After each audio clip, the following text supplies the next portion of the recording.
Hit and run प्रकरण आणि या प्रकरणी अल्पवयीन आरोपीसह मित्रांचे ब्लड सॅम्पल आता बदलण्यात आले आहेत असं सूत्रांकडून कळतंय।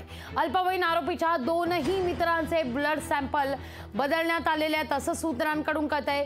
ससूनमधील डॉक्टरांनी सॅम्पल बदलले असल्याची आता माहिती समोर आलेली आहे।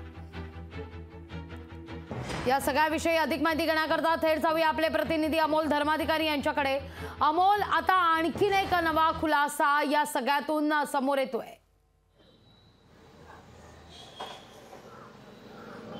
नक्की सुरुवातीला अल्पवयीन मुलाचे ब्लड सॅम्पल बदलले अशी माहिती तपासामध्ये समोर आलेली होती, पण काल जो तपास पोलिसांनी श्रीहरी हळनोर आणि अजय तावरे याच्याकडे केलेला आहे त्यानुसार अल्पवयीन मुलासोबतचे जे इतर दोन त्याचे मित्र होते त्यांचे सुद्धा ब्लड सॅम्पल आहेत ते यामध्ये बदलण्यात आलेले आहेत।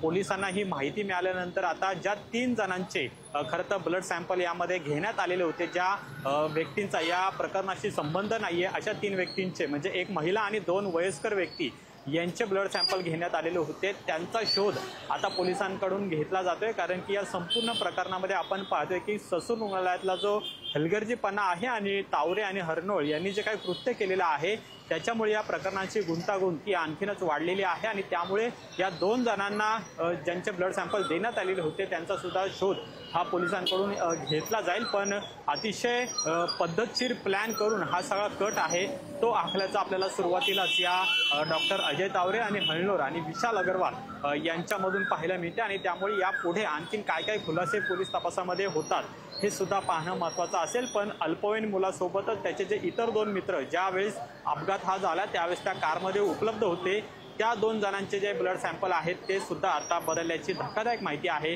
ती सुद्धा आता समोर आलेली आहे। लागत निश्चित अमोल, धन्यवाद तुम्ही दिलेल्या सविस्तर माहिती करता।